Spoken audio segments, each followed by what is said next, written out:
दोस्तों बहुत सारे एस्पिरेंट्स ऐसे होते हैं जो कि यूपीएससी ईपीएफओ के एपीएफसी एग्जाम की तैयारी पहली बार स्टार्ट कर रहे होते हैं, जिन्होंने इससे पहले या तो कभी किसी और एग्जाम की तैयारी नहीं कर रखी या फिर एक ऐसे एग्जाम की तैयारी कर रखी है जिसमें उन्होंने बहुत सारा सिलेबस एपीएफसी एग्जाम का कवर नहीं किया है, तो वो अपने आप को एपीएफसी एग्जाम की प्रिपरेशन में बिगिनर ही कंसीडर करते हैं। तो किस तरीके से अगर आप लोग बिगिनर हैं इस एग्जाम के लिए, आपको इस एग्जाम को अप्रोच करना है, इस वीडियो में हम डिस्कस करेंगे। मैं आप लोगों को बताऊंगा कि भाई बिगिनर होने के फायदे क्या हैं, बिगिनर होने के नुकसान क्या हैं, बिगिनर के अंदर कौन कौन सी क्वालिटीज होनी चाहिए और किस तरीके से इस एग्जाम की आप अच्छी प्रिपरेशन कर सकते हैं।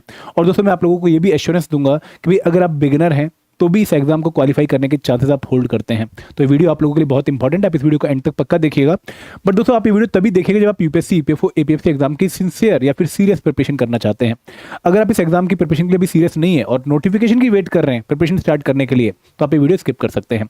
एंड दोस्तों वीडियो स्टार्ट करने से पहले मैं आपको ये भी बताना चाहूंगा कि अगर आप हमारे एडुटैप के कोर्सेज में फॉर एपीएफसी एग्जाम इंटरेस्टेड हैं और आप चाहते हैं कि भाई उन कोर्सेज का एक बार डेमो मिल जाए, एक बार हम चेक कर पाएंगे भाई इन कोर्सेज में आपने कंटेंट को किस तरीके से कवर किया है, किस क्वालिटी से कवर किया है, किस तरीके से आपने हर कंपोनेंट के डिलीवरेबल हमको प्रोवाइड किए हैं, तो आप ₹1 पे करके हमारे मेन कोर्स का, हमारे मास्टर कोर्स का 48 आवर्स का डेमो ले सकते हैं, जिसके अंदर जाके आप ये चेक कर सकते हैं भाई किस तरीके से हमने अपने मेन कोर्स में कंटेंट को कवर किया है।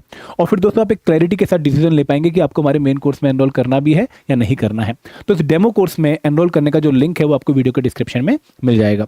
अब दोस्तों शुरुआत करते हैं हमारी आज की वीडियो की, जहां पर हम बात करने वाले हैं कि बिगिनर टू प्रो कैसे बनना है। मैं आपको कंप्लीट स्ट्रेटेजी यहां पर बताऊंगा और मैं एक और डिस्क्लेमर आप लोगों को देना चाहूंगा कि this is one of the strategy. मैं ये नहीं कहूंगा कि भाई यही परफेक्ट स्ट्रेटेजी है और इसको फॉलो करके ही आप एग्जाम क्वालिफाई कर सकते हो, नहीं।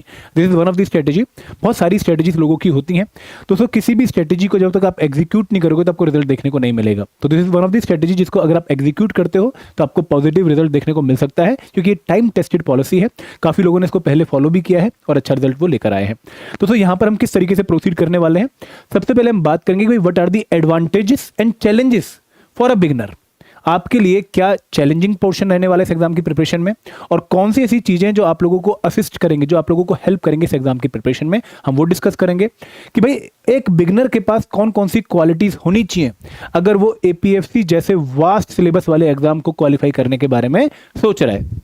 फिर हम बात करेंगे कि भाई अगर हम सिलेबस एंड पीवाईक्यू की एनालिसिस करते हैं तो एक बिगिनर को इस एनालिसिस से कौन कौन सी इनसाइट्स ड्रॉ करनी चाहिए, कौन कौन से यहां से उनको पॉइंट्स ड्रॉ करने चाहिए। फिर हम बात करेंगे कि भाई आपकी ओवरऑल प्रिपरेशन स्ट्रेटेजी क्या होनी चाहिए, किस तरीके से इस पूरे एग्जाम को आपने अप्रोच करना है। फिर हम आपकी कंपोनेंट वाइज स्ट्रेटेजी की डिस्कस करेंगे कि भाई आप लोग अगर industrial relation IR labour law prepare कर रहे हैं तो आपको किस तरीके से अप्रोच करना है, अगर आप अकाउंटेंसी प्रिपेयर कर रहे हैं आपको किस तरीके से अप्रोच करना है। फिर हम बात करेंगे कि भाई आप लोगों का ओवरऑल प्रिपरेशन प्लान अगले 150 दिनों का क्या होना चाहिए, आपका डे वाइज स्टडी प्लान क्या होना चाहिए और कौन सी ऐसी कॉमन मिस्टेक्स हैं जो आप लोगों ने अवॉइड करनी है अगर आप इस एग्जाम में अच्छा रिजल्ट लेकर आने के बारे में सोच रहे हो। ठीक है, तो ये पूरी डिस्कशन हमारी होगी और इस पूरी डिस्कशन के बाद यू विल फील कंफर्टेबल कि भाई हाँ अब मैं इस एग्जाम की तसल्ली से और अच्छे से तैयारी कर सकता हूं। तो रेडी हो जाइए इस वीडियो के लिए। तो यहां पे सबसे पहला पॉइंट क्या है कि अगर आप लोग एक फ्रेशर हैं तो इस एग्जाम में फ्रेशर होने के फायदे क्या हैं। सबसे पहला फायदा और सबसे इंपॉर्टेंट पॉइंट जो इस एग्जाम के लिए जरूरी है वो है कि भाई आपके पास कंसिडरेबल टाइम होना चाहिए इस एग्जाम की प्रिपरेशन करने के लिए। अगर आपके पास टाइम ठीक ठाक है तो आप अच्छी कंप्रेहेंसिव प्रिपरेशन कर सकते हो और ना सिर्फ सिलेबस कवर कर सकते हो बल्कि सिलेबस कवर करने के साथ साथ आप रिवीजन और प्रैक्टिस भी कर सकते हो। तो अगर आप बिगिनर हो, आप फ्रेश हो इस एग्जाम की प्रिपरेशन में और आप अभी प्रिपरेशन स्टार्ट कर रहे हो तो आपके पास लगभग 6 महीने का टाइम है इस एग्जाम की तैयारी करने के लिए। और दोस्तों सबसे खास बात है कि आप पूरा टाइम इसी एग्जाम की प्रिपरेशन में डेडिकेट भी कर सकते हो। अगर मान लो आप बिगिनर ना होते, आप किसी और मेन टारगेट एग्जाम को टारगेट कर रहे होते, ठीक है, आप यूपीएससी सिविल सर्विस एग्जाम के जो है मेन जो है उसके एप्लीकेंट होते और इस एग्जाम की साइड बाय साइड प्रिपरेशन करने के बारे में सोच रहे होते, तो आपको अपना जो टोटल टाइम है वो डिवाइड करना पड़ता दोनों एग्जाम्स के बीच में। बट अब ऐसी कोई डिवीजन नहीं है, आपका पूरा टाइम एपीएफसी एग्जाम की तरफ ही डिवोट होगा। तो ये आपके लिए एक बहुत बड़ा बेनिफिट है कि भाई आपके पास इनफ टाइम है जिसको आप इस एग्जाम का वास्ट सिलेबस प्रिपेयर करने के लिए, रिवाइज करने के लिए, प्रैक्टिस करने के लिए यूटिलाइज कर सकते हैं। दूसरी बात कि भाई यहां पर बहुत सारे कंपोनेंट यूनिक हैं उन बच्चों के लिए भी जो ऑलरेडी किसी एग्जाम की तैयारी कर रहे हैं। जनरली एक फ्रेशर को टेंशन क्या होती है कि सर मैं तो एग्जाम की प्रिपरेशन में नया नया आया हूं, मेरा तो उन लोगों से कंपटीशन है वो जो इन एग्जाम की बहुत सालों से तैयारी कर रहे हैं। तो जो बच्चे बहुत सालों से डिफरेंट एग्जाम्स की तैयारी कर भी रहे हैं ना, उनको भी यहां पर आकर लगभग 40 से 50% सिलेबस नया ही प्रिपेयर करना है। उन्होंने भी कभी अकाउंटेंसी नहीं पढ़ी, उन्होंने भी कभी ऑडिटिंग नहीं पढ़ी, उन्होंने भी कभी insurance, IR and labour law नहीं पढ़ा, तो उनके लिए भी वो यूनिक है और आपके लिए भी वो यूनिक है। तो यहाँ पर लेवल प्लेइंग फील्ड आ जाता है। तीसरी बात कि भाई आपके ऊपर प्रेशर नहीं है। तो जनरली जब हम एग्जाम की प्रिपरेशन स्टार्ट करते हैं ना, तो एक फ्रेशर का सबसे बड़ा हथियार ये होता है कि भाई नथिंग टू लूज एटीट्यूड है मेरा। मैं पहली बार एग्जाम की तैयारी कर रहा हूँ और कॉम्पिटिटिव एग्जाम्स में पहली बार सिलेक्शन मिलना बहुत बड़ी बात होती है। तो अगर नहीं भी मिली तो मैं नॉर्मल होऊंगा कि भाई बहुत सारे बच्चों को तो नहीं भी मिलती है। तो यहाँ पर आप लेस प्रेशर के साथ तैयारी करते हैं, आपको कोई पास्ट बर्डन या फिर कोई पास्ट बैगेज परेशान नहीं कर रहा होता। ठीक है, तो इसके बाद कि आप ये भी मान के चलें कि जो बहुत सारे एस्पिरेंट जो आप लोगों से compete करेंगे इस एग्जाम की प्रिपरेशन में, उनमें सिर्फ 10% बच्चे सीरियस हैं। आपका कंपटीशन पूरे 4 लाख या 5 लाख एप्लीकेंट से नहीं है, आपका कंपटीशन है उन 10% सीरियस एस्पिरेंट से जो इस एग्जाम को बहुत अच्छे से क्वालिफाई करने के बारे में सोच रहे हैं। तो यहाँ पर आपने सिर्फ उन लोगों से compete करने के लिए खुद को रेडी करना है। लगभग 40-50 हज़ार बच्चों से आपका कंपटीशन है।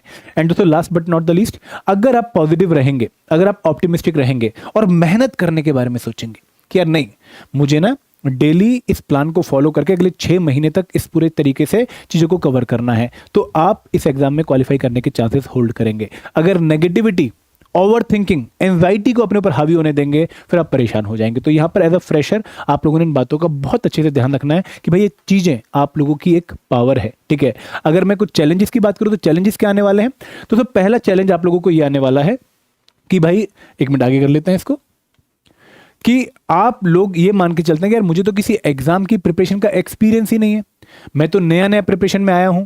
और एक्सपीरियंस होना कई बार फायदेमंद होता है किसी एग्जाम का, और खासकर अगर आप लोगों ने यूपीएससी के डिफरेंट एग्जाम्स की तैयारी कर रखी है, तो आप उस टेम्परामेंट को, उस जो आपने एग्जाम का प्रेशर झेला है, उस पूरे एक्सपीरियंस को यहाँ पर यूटिलाइज कर सकते हैं।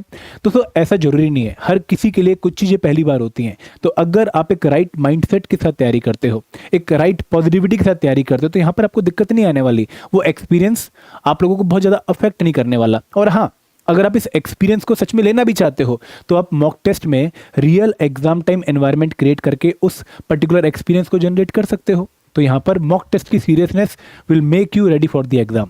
दूसरी बात कि सर मुझे एग्जाम का pattern and scope of preparation नहीं पता है, मुझे पता ही नहीं कि भाई इस एग्जाम में क्या होता है, कैसे करना, मुझे प्रिपरेशन कितनी करनी है, क्या बाउंड्री होनी चाहिए मेरी प्रिपरेशन की, वी विल डिस्कस, आपको भी क्लियर हो जाएगा। फिर दोस्तों, क्या मैं यूपीएससी कैंडिडेट से compete कर सकता हूँ जिनके इन एग्जाम में सिलेक्शन के चांसेस बहुत ज़्यादा होते हैं? बहुत डाउट आता है बहुत सारे बच्चों का। दोस्तों आप compete कर सकते हो, आप इसलिए compete कर सकते हो क्योंकि आप अगर मेहनत करने के लिए रेडी हो, आप लोग एफर्ट डालने के लिए रेडी हो, तो आप उतनी तैयारी कर लोगे जो इस एग्जाम को क्वालिफाई करने के लिए इनफ रहेगी।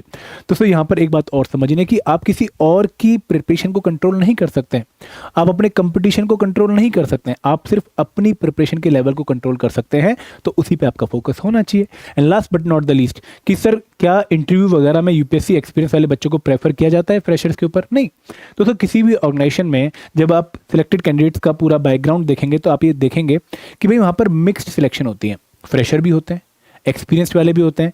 तो अल्टीमेट बाउंड्री लाइन क्या है कि जो उस पर्टिकुलर डे पर रिक्रूटमेंट टेस्ट में अच्छा स्कोर कर लेगा और जो इंटरव्यू में अच्छा परफॉर्म कर लेगा और अपने चीज़ों को डिफेंड कर लेगा, उसकी सिलेक्शन हो जाएगी। तो यहाँ पर अगर आप फ्रेशर हैं और बहुत अच्छे से इंटरव्यू दे रहे हैं, बहुत अच्छा आपका रिक्रूटमेंट टेस्ट का स्कोर है, you will be getting selected. अगर आप एक्सपीरियंस हैं, आपने poor performance they the, you will not be selected. तो यहाँ पर मेरिट के बेसिस पे ही सिलेक्शन होगी और अगर आप वो मेरिट होल्ड करते हैं तो आपकी सिलेक्शन बहुत अच्छे से हो जाएगी। अब दोस्तों कौन सी ऐसी क्वालिटीज़ हैं जो एक फ्रेशर में होनी चाहिए अगर उसको इस एग्जाम को क्वालिफाई करना है? ठीक है, हम वो भी डिस्कस कर लेते हैं। तो अगर हम इस एग्जाम की बात करें, एक मिनट मुझे दीजिएगा, तो यहाँ पर सबसे पहली जो क्वालिटी मैं हर एक बच्चे में चाहूँगा वो ये है कि यू मस्ट बी क्लियर कि आपको करना क्या है। अगर आपको क्लैरिटी है, अगर आपको वाई पता है कि भाई why you are doing this और आपको एग्जैक्टली क्या करना है, आप इस एग्जाम की प्रिपरेशन में कभी भी डाइवर्ट नहीं होने वाले, आप ऑन द ट्रैक रहकर प्रिपरेशन करने वाले हो। दूसरी बात, डिसिप्लिन। दोस्तों this is very very important. अभी क्या है कि आप नए नए प्रिपरेशन में कूदे हो, ठीक है, अपने लिए सरकारी नौकरी देखने का सपना ढूंढ रहे हो और यहाँ पर अभी जो मोटिवेशन है वो धीरे धीरे डाइव आउट होनी शुरू हो जाएगी। जब आप पढ़ना शुरू करोगे आपको प्रेशर फील होगा, आपको दिखेगा कि भाई बहुत सारा सिलेबस है, यहाँ तो बहुत सारी ऐसी चीज़ें जो समझ में ही नहीं आ रही हैं या फिर समझ आ रही हैं तो याद नहीं रह रही हैं, तो उस केस में आपकी मोटिवेशन डाउन होगी। तो अगर आप वो मोटिवेशन को अपने ऊपर हावी ना होने दें, डिमोटिवेशन को, और आप कंसिस्टेंसी डिसिप्लिन के साथ तैयारी करते रहें, तो आपसे बड़ा एस्पिरेंट कोई नहीं होने वाला। एक और बात, इंटेंट। दोस्तों दिस इज वेरी इंपॉर्टेंट कि आप हमेशा अपनी इंटेंशन पॉजिटिव रखिएगा। बहुत सारे लोग आपको प्रेशराइज करने की कोशिश करेंगे, बहुत सारे लोगों की एक्सपीरियंस आपको जो है एक नेगेटिव टेंडेंसी देंगे, आपने अफेक्ट नहीं होना है। एंड सबसे इंपॉर्टेंट, डेडिकेशन। एंड दोस्तों टाइम को अपना बैरियर मत बनाना, आपने मान के चलना है कि यू हैव सफिशिएंट टाइम अगर आप उसको ढंग से यूटिलाइज करते हो। हाँ, अगर आप किसी दिन किसी वजह से नहीं पढ़ पाते हो, किसी पार्टी में चले गए या फिर किसी इंपॉर्टेंट जो है अर्जेंसी में फंस गए, उस केस में आपने अगले दिन टाइम बढ़ा देना है। तो यहाँ पर जो टाइम है वो आपके लिए कोई बैरियर नहीं बनना चाहिए, क्योंकि you have sufficient time for the preparation of this particular exam. मेरे हिसाब से अगर कोई बच्चा 6 महीने 6 घंटे ढंग से पढ़ लेता है तो इस एग्जाम को क्वालिफाई करने के लिए रेडी हो जाता है। आगे बढ़े। अब दोस्तों बात करते हैं कि भाई इस एग्जाम के लिए हमारी क्या स्ट्रेटेजी होनी चाहिए, किस तरीके से हमें अप्रोच करना चाहिए इस एग्जाम को। तो सबसे पहले आपको इस एग्जाम के सिलेबस को समझना चाहिए। इस एग्जाम का सिलेबस हमने 3 पार्ट्स में डिवाइड कर लिया है। एज अ बिगिनर आपको ये समझना बहुत जरूरी है। देखो 3 पार्ट में क्यों डिवाइड किया है, क्योंकि दोस्तों इस एग्जाम की सिलेक्शन के, इस एग्जाम की प्रिपरेशन के 3 पिलर हैं।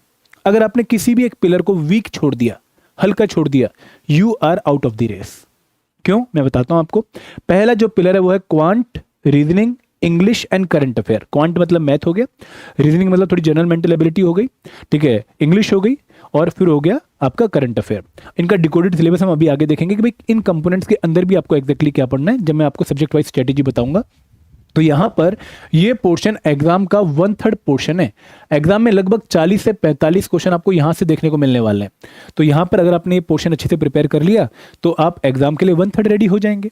दूसरा पोर्शन क्या है, GS component, general studies component. क्यों ये कंपोनेंट हम यहां पर मेंशन कर रहे हैं, क्योंकि जनरली ये कंपोनेंट यूपीएससी एग्जाम से रिलेट करते हैं, सिविल सर्विस एग्जाम से, सीडीएस एग्जाम से, सीएपीएफ एग्जाम से, Indian history, Indian culture, science, polity, economy and developmental issues. 40 question यहां से भी आने वाले हैं, 1/3 पेपर यहां से भी आने वाला है।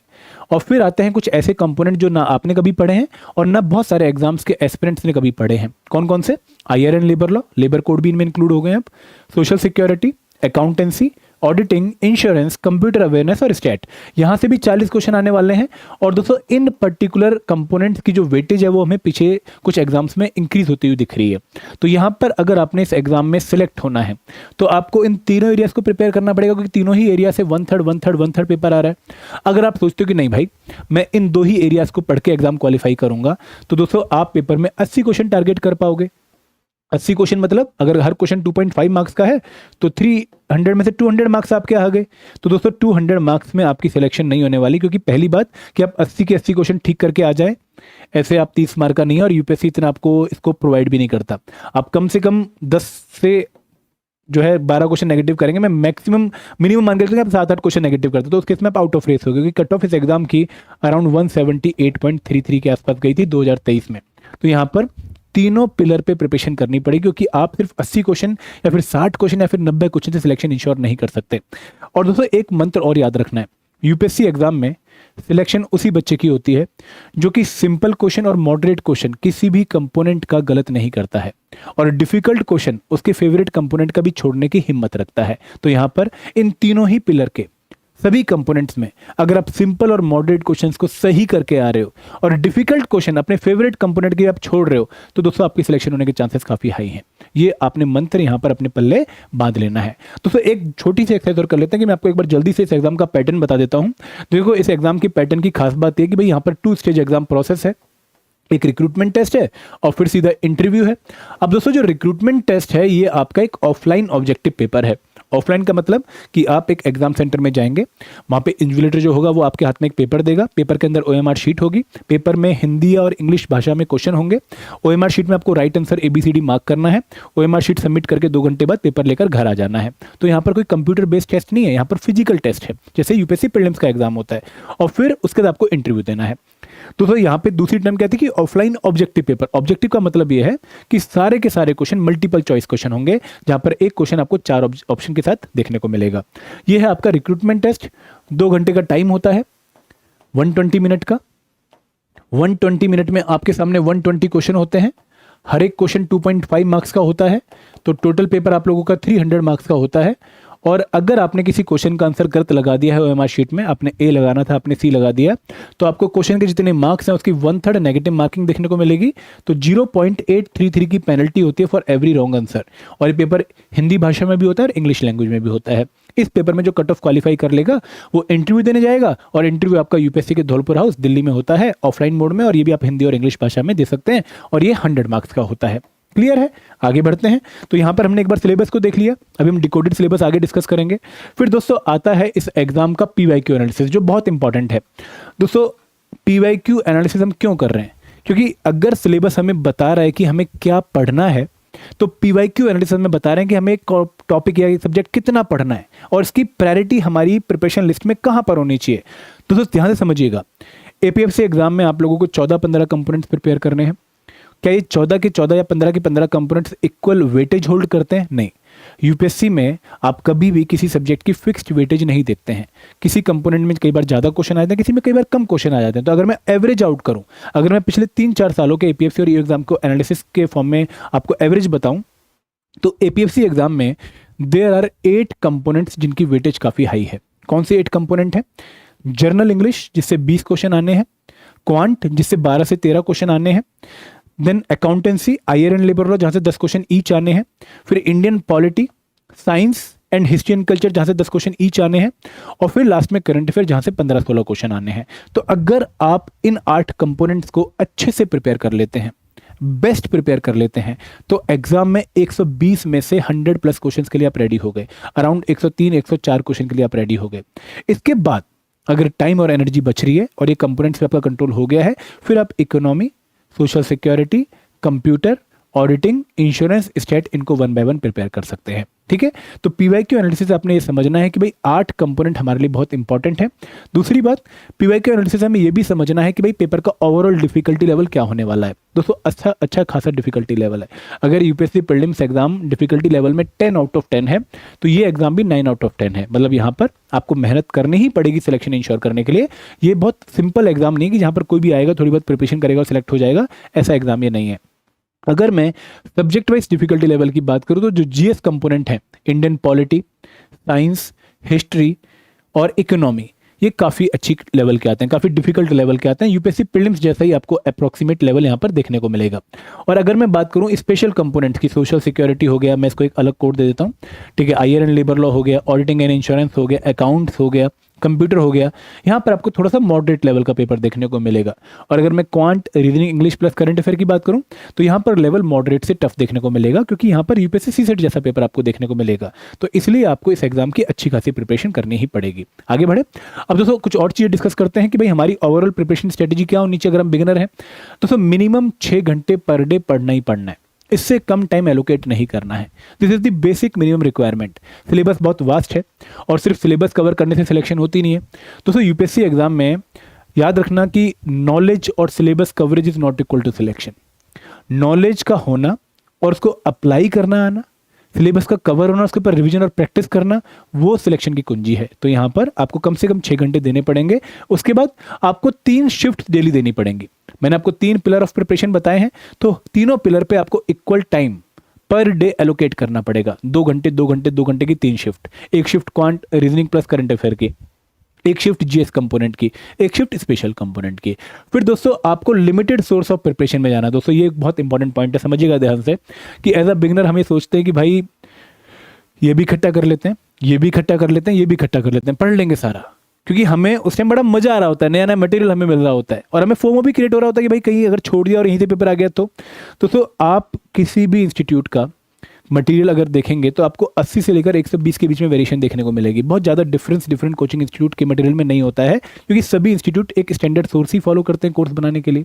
तो यहाँ पर आप किसी का भी कोर्स अगर परचेज कर रहे हैं तो उसको एंड टू एंड फॉलो करिए, उसको अच्छे से फॉलो करिए।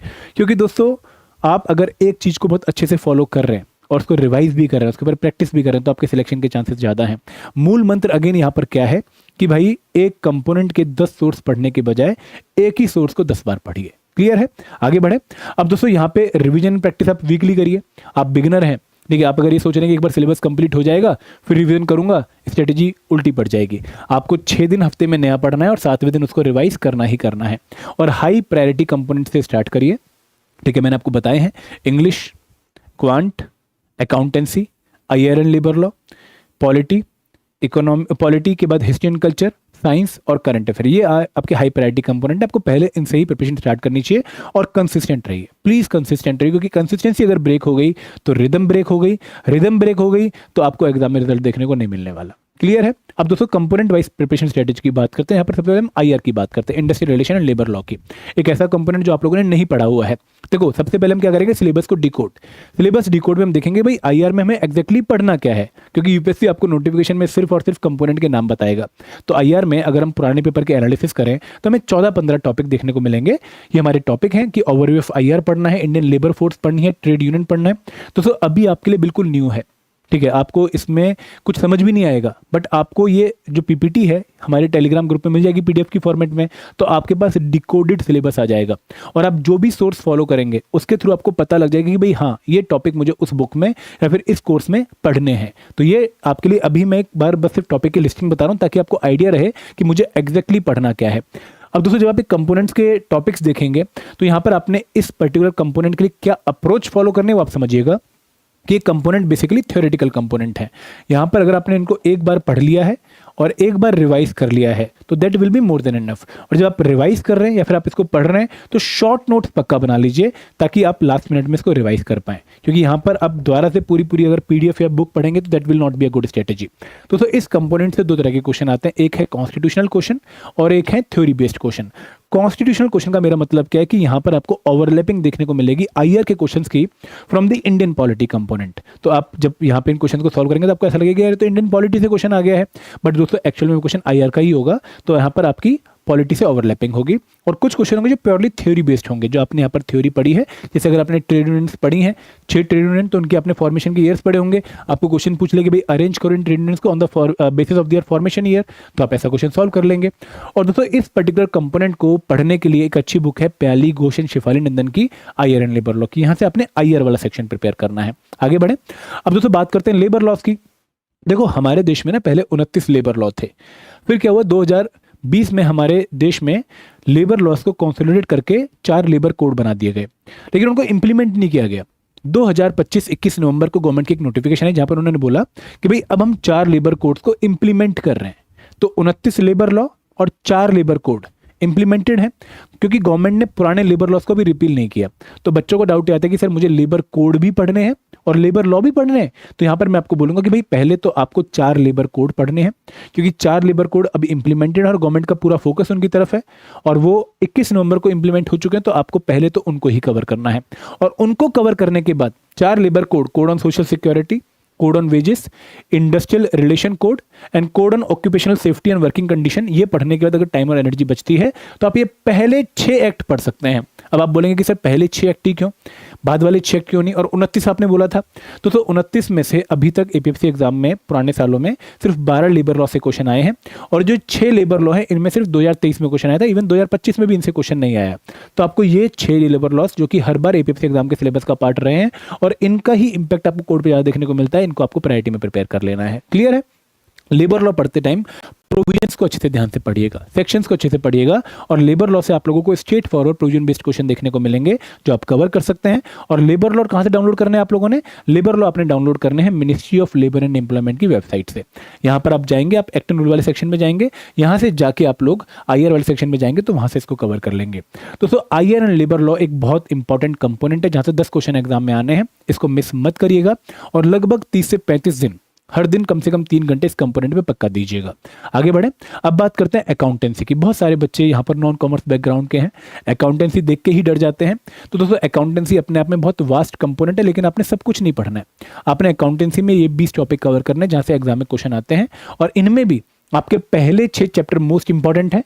फिर नेक्स्ट सेट इंपॉर्टेंस का ये है, अगर मैं इसको बोलूँ कि भाई 50% इंपॉर्टेंट है तो दिस इज 25% इंपॉर्टेंट और बाकी जो 10 चैप्टर है वो 25% इंपॉर्टेंट। तो आपकी प्रायोरिटी क्या होनी चाहिए कि भाई पहले मैं इन कंपोनेंट्स को प्रिपेयर करूंगा, फिर इनको और फिर इनको।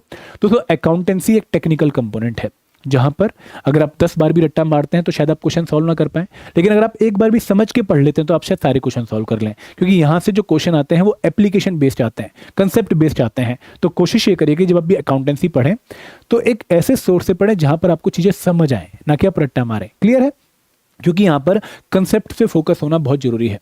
अगर आपके कंसेप्ट क्लियर हैं, आपको चीज़ें समझ आ गई हैं और आपने उनके ऊपर 2-3 न्यूमेरिकल भी प्रैक्टिस कर लिए हैं और आपने उसके ऊपर और अच्छी क्वालिटी प्रैक्टिस कर ली है, ताकि आपका जो माइंड है वो ब्रॉड हो गया है, अब सोचना आपका बड़ा ज़्यादा हो गया है, तो उस केस में आप एग्जाम में काफ़ी अच्छे क्वेश्चन सॉल्व कर पाएंगे। और अकाउंटेंसी प्रिपेयर करने के लिए सबसे अच्छी बुक है क्लास 11th और 12th की एनसीईआरटी। अगर आपको इनको पढ़ने में थोड़ी दिक्कत होती है, एक डीके गोयल सर की बुक आती है, वो भी काफ़ी अच्छी है, आप इसको फॉलो कर सकते हैं। क्लियर है। अब आते हैं एक और कंपोनेंट पे, जो है ऑडिटिंग। दोस्तों ऑडिटिंग एंड इंश्योरेंस दो कंपोनेंट ऐसे हैं जहां से एग्जाम में आपको 3 क्वेश्चन ऑडिटिंग से और 2 क्वेश्चन इंश्योरेंस से देखने को मिलेंगे। बट यहाँ पर आपको सरफेस लेवल प्रिपरेशन करने, बहुत ज़्यादा डीप में नहीं जाना है। ये 9 टॉपिक है ऑडिटिंग में जो आपको प्रिपेयर करने होते हैं। Nature, objective and scope, classification, audit strategy, audit planning, audit programme, risk assessment, internal control, audit evidence, audit of item of financial statement. आपको बहुत हैवी लग रहे होंगे एज अ बिगनर अभी, बट दोस्तों ये टॉपिक आपको बहुत ज़्यादा डीप में प्रिपेयर नहीं करना है, ट्रस्ट मी। क्योंकि जब आप पीवाईक्यूज देखेंगे तो यू विल फील कि भाई आपको अगर इनकी बेसिक अंडरस्टैंडिंग भी है तो भी क्वेश्चन सॉल्व हो जाता है। तो आप अगर इस कंपोनेंट पे 14-15 घंटे लगा देते हैं, 15 घंटे लगा देते हैं और आप इन कंपोनेंट्स के बारे में बेसिक जो स्ट्रेटेजी है, जो बेसिक पॉइंट्स हैं उनको कवर कर लेते हैं, जैसे टी आर शर्मा की बुक अगर आपने पढ़ ली है तो आपको कोई दिक्कत यहाँ पर नहीं आने वाली। सेम अगर मैं इंश्योरेंस की बात करूँ तो इंश्योरेंस में अगर आपको पता है कि भाई इंश्योरेंस होती क्या है, कौन कौन सी टाइप ऑफ इंश्योरेंस होती हैं, इंश्योरेंस की बेसिक टर्म्स कौन कौन सी हैं, तो अगेन पेपर में दिक्कत नहीं आने वाली। और इसमें भी जो सबसे इंपॉर्टेंट टॉपिक है वो है प्रिंसिपल ऑफ इंश्योरेंस। अगर ये आपने पढ़ लिया तो पेपर में आपको क्वेश्चन सॉल्व करने में दिक्कत नहीं आती है, ठीक है। और यहाँ पर इंश्योरेंस आप किसी भी वेबसाइट वगैरह से पढ़ सकते हैं, बट मेरे हिसाब से अगर आपने इंश्योरेंस अच्छे से पढ़ना है तो IRDAI वेबसाइट पे एक गवर्नमेंट की ही एक इंश्योरेंस की PDF है 70 पेजों की, आप उसको पढ़ सकते हैं। क्लियर है। आगे बढ़े। अगर मैं सोशल सिक्योरिटी की बात करूं तो ये आपका लास्ट जो है एक स्पेशल कंपोनेंट है। सोशल सिक्योरिटी में आप लोगों ने 2 पोर्शन कवर करने होते हैं। एक है सोशल सिक्योरिटी स्कीम्स, हमारी गवर्नमेंट की वो स्कीम्स जो कि लोगों की भलाई के लिए वो लॉन्च करती है, जैसे पेंशन स्कीम्स लॉन्च कर दी, ठीक है, रिटायरमेंट स्कीम लॉन्च कर दी, फार्मर्स के लिए स्कीम लॉन्च कर दी, मेडिकल प्रोविजंस जो है प्रोवाइड करने के लिए स्कीम लॉन्च कर दी, तो वो हमें पढ़नी पड़ेगी। और ये पोर्शन हमारा करंट अफेयर से ओवरलैप करता है। जब आप करंट अफेयर्स को अच्छे से प्रिपेयर करो तो आप इस वाले पोर्शन को भी प्रिपेयर कर रहे हो। और दूसरा जो पार्ट है वो है आपका सोशल सिक्योरिटी एक्ट। तो यहाँ पर आपने सोशल सिक्योरिटी स्कीम्स तो करंट अफेयर के साथ ओवरलैप करके पढ़ लेनी है, और एक्ट आपने 5 और पढ़ने। कौन कौन से? पहला है social employ compensation act, employ state insurance act, EPF act, maternity benefit act of 1961 and last but not the least payment of gratuity act. तो यहाँ पर आपको 6 लेबर लॉ, 4 लेबर कोड और 5 एक्ट पढ़ने ही पढ़ने, क्योंकि यहाँ से आपको एग्जाम में अराउंड 20 क्वेश्चंस देखने को मिलते हैं। क्लियर है। आगे बढ़े, बात करते हैं Indian culture, heritage and freedom movement. तो ये कंपोनेंट बेसिकली मॉडर्न हिस्ट्री और कल्चर वाला पोर्शन है। तो मॉडर्न हिस्ट्री में आप शुरुआत करते हैं एडवेंट ऑफ यूरोपियन से, डिक्लाइन ऑफ मुगल से, और फिर आप इंडिपेंडेंस तक की हिस्ट्री पढ़ते हैं। अगर मैं कल्चर की बात करूँ तो कल्चर में आप जो फिलॉसफी है, रिलीजन है, पेंटिंग्स हैं, आर्किटेक्चर है, देन म्यूजिक है, लिटरेचर है, ठीक है, हमारे इंपॉर्टेंट आर्कियोलॉजिस्ट हैं उनको पढ़ते हैं। तो यहाँ पे हिस्ट्री में there are so many topics, but यहाँ पर इंपॉर्टेंट कौन से हैं? एक है social religious reform movement, important events from 1908 to 1919, और यहाँ पर भी जो मूवमेंट्स हैं वो आपको बहुत अच्छे से कवर करनी है। अगर मैं कल्चर की बात करूँ तो कल्चर में 5 टॉपिक ऐसे हैं जहाँ से एग्जाम में क्वेश्चन आता है। एक है रिलीजन, एक है आर्किटेक्चर, एक है पेंटिंग्स, एक है लिटरेचर और एक है आर्कियोलॉजिस्ट। तो इन 5 टॉपिक्स को आपने अच्छे से कवर करना है। तो हिस्ट्री आपको पढ़ते हुए बड़ा मजा आएगा, रिलीजन, कल्चर आपको पढ़ते हुए बड़ा मजा आएगा, लेकिन यहाँ पर आप याद रखिएगा कि मल्टीपल रिवीजन के बिना आप एग्जाम में क्वेश्चन सॉल्व नहीं कर सकते, क्योंकि बहुत सारी इन्फॉर्मेशन है, बहुत सारा डाटा है, तो यहाँ पर बहुत सारी प्रैक्टिस करनी पड़ेगी। तो आप इस सिलेबस को मल्टीपल रिवीजन के थ्रू कवर करिएगा। यहाँ से एग्जाम में काफ़ी क्वालिटी क्वेश्चन आते हैं, काफ़ी टफ क्वेश्चन आते हैं, तो एक अच्छी प्रिपरेशन ही आपको इन क्वेश्चन को सॉल्व करने में हेल्प करने वाली है। और यहाँ पे आपके लिए सोर्स क्या रहेगा? एज अ बिगनर हमारी टेंडेंसी होती है कि हम NCERTs फॉलो करें, बट मैं आपको बोलूँगा कि NCERT फॉलो मत करो। अगर आप चाहें तो आप स्पेक्ट्रम की बुक जो आती है मॉडर्न हिस्ट्री की, इसको फॉलो कर सकते हैं, और नितिन सिंघानिया की बुक आर्ट एंड कल्चर के लिए फॉलो कर सकते हैं, ठीक है। अब नितिन सिंघानिया की बुक अगेन बहुत बड़ी है, आपने वहां से सारे टॉपिक प्रिपेयर नहीं करने। जो मैंने 5 टॉपिक इंपॉर्टेंट बताए उनको प्रायोरिटी में प्रिपेयर करना है, उसके अलावा जो टॉपिक बचे हैं 4-5 उनको आपने कवर कर लेना है। क्लियर है। आगे बढ़े। अब दोस्तों बात करते हैं governance and constitution of India.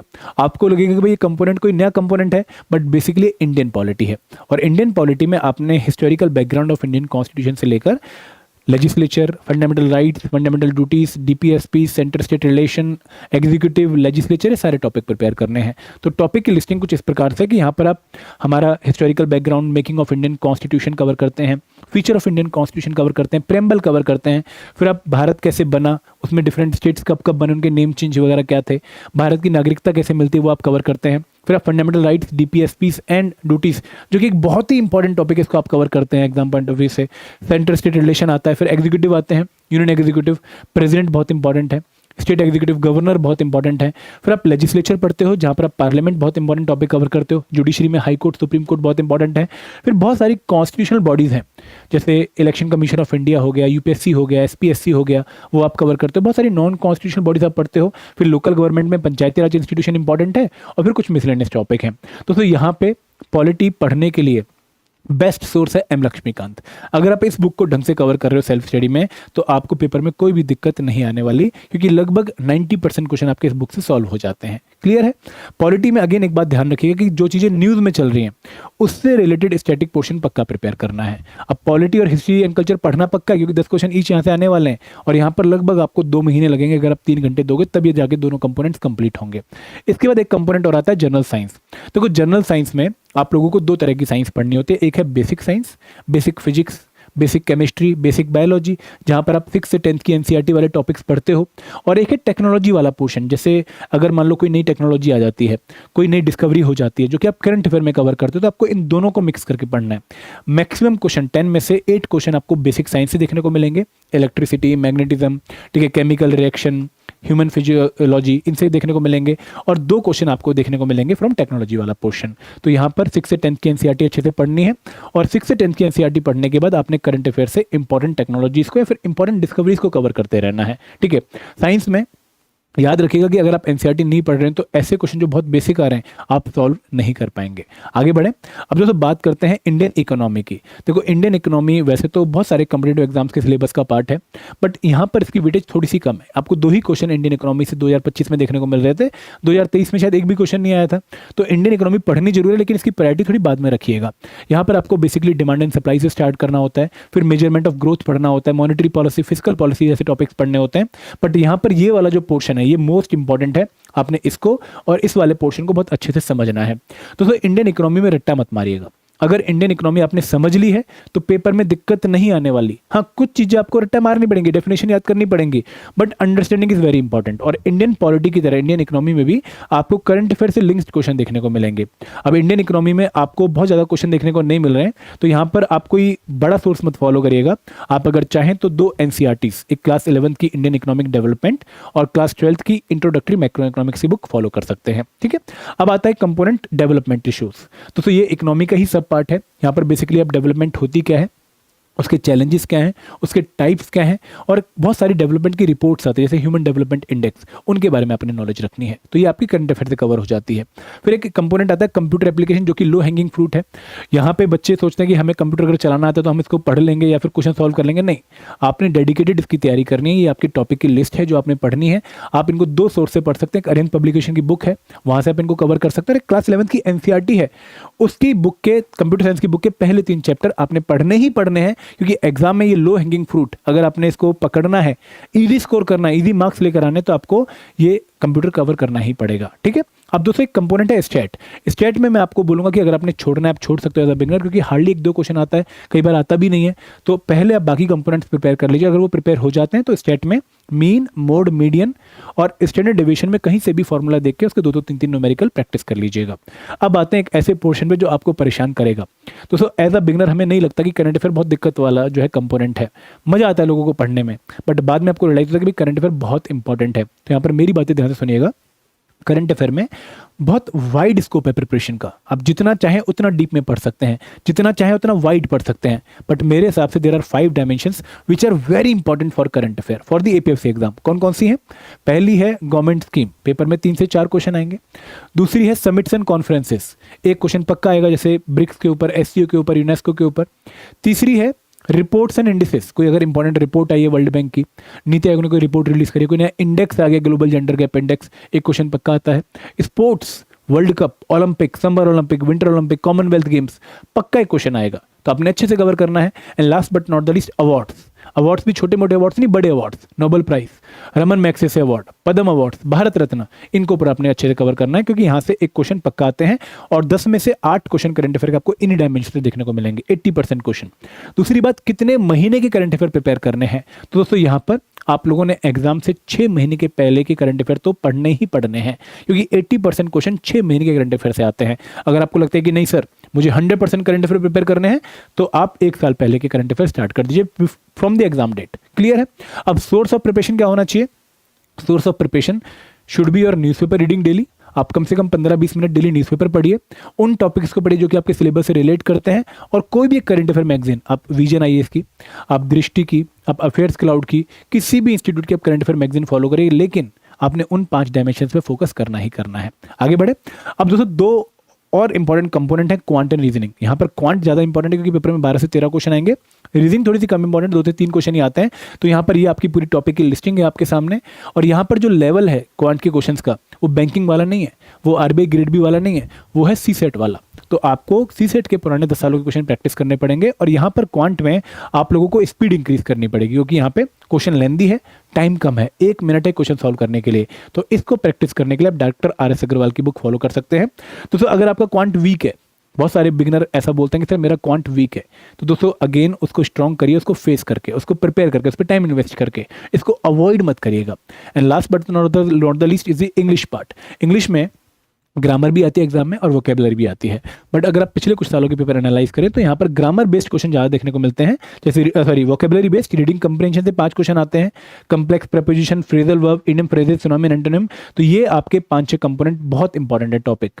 बाकी कंपोनेंट्स बाकी जो टॉपिक्स हैं इनको आप अवॉइड भी कर सकते हैं, बट इन टॉपिक्स को आपको अवॉइड नहीं करना है, इनको आपने डेली प्रैक्टिस करना है। और इंग्लिश की अच्छी प्रैक्टिस के लिए आप सीडीएस के पुराने पेपर या एसपी बख्शी सर की बुक फॉलो कर सकते हैं। क्लियर है? अब दोस्तों यहाँ पर हम बात करते हैं किस तरीके से आपको अप्रोच करना चाहिए। देखो अगर आप बिगिनर हो तो 3 घंटे डेली की आपको 2 शिफ्ट लगानी पड़ेंगी, और इसके अलावा आपको करंट अफेयर को 1 घंटे का टाइम अलग से देना पड़ेगा। 3 घंटे में आप स्टार्ट करिए पहले मॉर्निंग में उन कंपोनेंट से जो कि हाई कंसंट्रेशन डिमांड करते हैं, जहाँ पर आपका फ्रेश होना जरूरी है। अकाउंटेंसी लगभग 35 दिन लगेंगे, फिर इंडियन इकोनॉमी पिक कर लीजिए, फिर IR and labour law, Indian polity, science, auditing and insurance. तो इनको आप मॉर्निंग शिफ्ट में कंप्लीट करिए, और इवनिंग शिफ्ट में जब आप थोड़े से थक गए, आप ऐसे कंपोनेंट पिक करिए जो कि आप लेस कंसंट्रेशन के बावजूद भी पढ़ सकते हैं। तो जब आपकी रिदम बन जाएगी, फिर आप यहाँ पर भी टेक्निकल कंपोनेंट्स या फिर हाई कंसंट्रेशन वाले कंपोनेंट उठा लीजिएगा। तो इस स्टडी प्लान को फॉलो करके आप अगले 5-6 महीने में खुद को रेडी कर सकते हैं। दोस्तों ये प्लान आप वेरी भी कर सकते हैं अपनी रिक्वायरमेंट के हिसाब से। मैंने इसको टेंटेटिव बनाया है, बट अगर आपको लगता है कि नहीं मेरे लिए इंडियन पॉलिटी इंपॉर्टेंट, आप इसके ऊपर कर लीजिए, मेरे लिए साइंस इंपॉर्टेंट, आप इसके ऊपर कर लीजिए। तो इस तरीके से आप इसको ट्विक कर सकते हैं। क्लियर है? एंड दोस्तों यहाँ पर कुछ मिस्टेक्स को अवॉइड करना है। पहली मिस्टेक क्या है कि यार नोटिफिकेशन के बाद स्टार्ट करेंगे। दोस्तों एज अ बिगिनर 4 महीने में पढ़ के इस एग्जाम को क्वालिफाई करना इज नेक्स्ट टू इम्पॉसिबल। हमने पहले भी बहुत सारे लोगों को बहुत मेहनत करने के बावजूद 4 महीने में फेल होते हुए देखा है। क्यों? क्योंकि 4 महीने में प्रिपरेशन हो ही नहीं सकती, इतना सिलेबस ज़्यादा है, इतनी रिवीजन करनी है, प्रैक्टिस करनी है, पॉसिबल ही नहीं है। दूसरी बात कि भाई एग्जाम रिक्वायरमेंट के हिसाब से तैयारी नहीं करते, कुछ भी पढ़ते रहते हैं। बिगिनर को पता ही नहीं होता कि भाई कैसे हम ट्रैक पे रहें। तो यहाँ पर आपने सिलेबस एंड पीवाईक्यू की बाउंड्री में रह के ही तैयारी करनी है, ध्यान रखिएगा। एंड दोस्तों बैलेंस प्रिपरेशन, आपको तीनों पिलर की इक्वल प्रिपरेशन करनी है। एंड इसके बाद आपको नोट्स पक्का बनाने हैं, और कभी भी रिवीजन को प्रोक्रेस्टिनेट मत करिएगा। एक बिगिनर की टेंडेंसी सबसे ज़्यादा ये होती है कि भाई बाद में रिवाइज कर लूंगा, बाद में प्रैक्टिस कर लूंगा। अभी जब चीज़ें कवर कर रहे हो उसी टाइम पे प्रैक्टिस करो, उसी टाइम पे रिवाइज करो, साथ साथ चीज़ों को कंट्रोल में लेके चलो। तो ये आपकी स्ट्रेटेजी हो सकती है अगर आप बिगिनर हैं। और दोस्तों अगर आप इस एग्जाम के कोर्स की तैयारी करने के बारे में सोच रहे हैं तो हमने आपके लिए कोर्स लॉन्च कर रखे हैं। आप हमारी वेबसाइट, जिसका लिंक वीडियो के डिस्क्रिप्शन में है, यहाँ पर जाकर ईपीएफओ कोर्सेज में जाके कोर्सेज चेक कर सकते हैं। और बिगिनर के लिए बेस्ट कोर्स है मास्टर कोर्स। दोस्तों इस कोर्स में आप लोगों को हर एक कंपोनेंट के पीएफसी एग्जाम को काफ़ी कंप्रिहेंसिवली कवर करवाया गया है। तो यहाँ से आप इसको अच्छे से कवर कर सकते हैं, और इसमें एनरोल करने का लिंक वीडियो के डिस्क्रिप्शन में है। और अगर आपको लगता है कि नहीं मुझे पहले एक बार डेमो लेना है इस कोर्स का, मैं ऐसे एनरोल नहीं करूँगा, तो आप 1 रुपया पे करके 2 दिन का डेमो भी ले सकते हैं हमारे मेन कोर्स का। तो this is all from my side. I hope आपको अच्छा लगा होगा और आपको काफ़ी चीज़ें पता लगी होंगी। Thank you very much. जय हिंद, जय भारत।